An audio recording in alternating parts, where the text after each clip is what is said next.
Welcome back. My next guest is the CEO and president at Leadership in Action. She's a certified professional coach and the author of numerous books. Shirley Williams joins us now via Skype. Hi, Shirley. How are you? Good morning. How are you? I'm doing wonderfully. I'm well. Good. Now, you have taken on a tremendous challenge and a wonderful opportunity, hopefully. So you actually are a caregiver for your mother who has Alzheimer's. Tell us a little bit about the journey and what's happening with that. Well, How did it start? First of all, let me just say that I don't know if I am a hero for doing it. I will just simply say that I felt I had no choice. She is my mom, and that spiritual sense in me said, you know, honor thy mother and thy father. So my motive is so that my life shall be long, as the scripture says. You've done that, and did you know what you were getting into when you took on this responsibility and this, I'll say, gift, this burden, this gift? As a matter of fact, I did not know what I was signing on for, and it did at one point become more overwhelming than I had expected.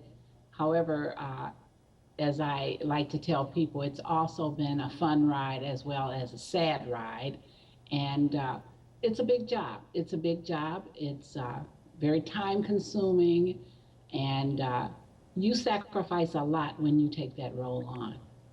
So you say fun and all, you know, it's happy and also a little bit sad. What, like, give us an example. What's that about?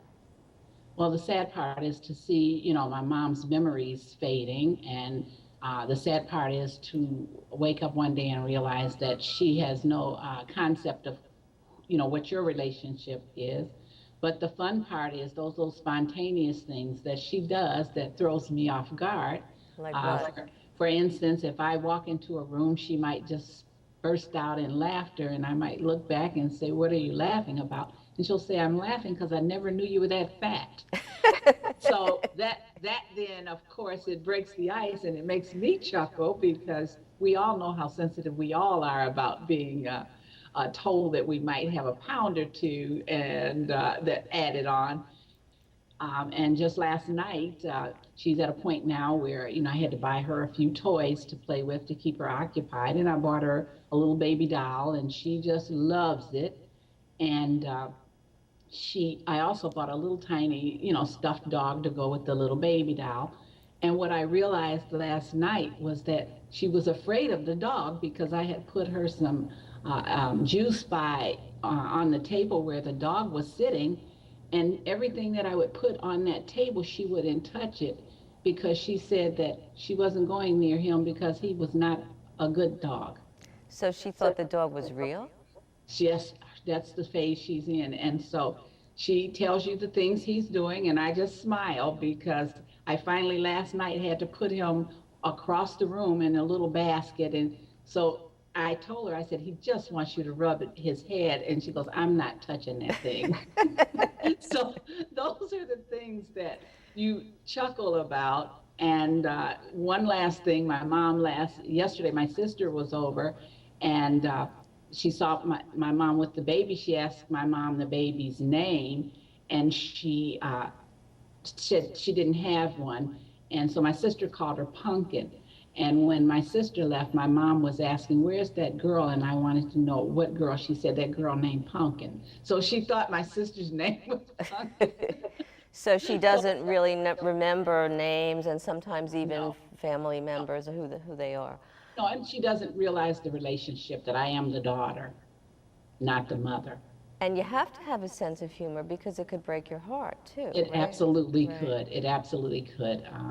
As I said, you know, to watch her and to see her struggle, to just think about calling something by the name, like you give her a cookie and you ask her, "What is it?" And she'll go, "You know, I know what it is." So they still have the capacity to try to pretend because they're still trying to hold on to that dignity. I remember my mother, when I'd say, "What'd you do today?" and she had dementia, she'd say, "Oh, this and that," which was a Exactly. way of not really They- responding to they're the fake. question, but she didn't really know what she was doing that day. So If you knew in advance, Shirley, what this all encompassed, the arduous life that you're living and also the joy, would you do it again? I would. Tell us why. Because what I realize is that I am giving her the gift of helping her hold on to the very last memory. I also have received a gift in return, which is the gift of patience, for one thing.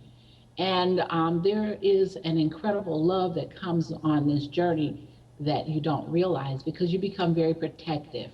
And you are almost in that mother role again. And just knowing that this is the last act of love that you can give back to your mom, that's why I do it again. So it's really very That precious. unconditional love thing. Yes, and it's very precious. And I don't know that everybody can take on that responsibility, but you do it so admirably. Do you have a life outside of what you're doing A with your little mom? tiny one, a little tiny one. Well, the secret is getting through it is, as you mentioned earlier, the books that I have been contributing to. I tell people that's been cheaper than therapy to And contribute to all of those books. And you do them so beautifully. Thank you so much, Shirley. You are a gift not only just to your mom, but to everybody, and you spread love to so many people, especially to me. Thank you. My pleasure. Since we're at the height of wedding season with couples tying the knot, my next guest is a relationship strategist and an author with multiple secrets from multiple marriages. Think Elizabeth Taylor and Kim Kardashian.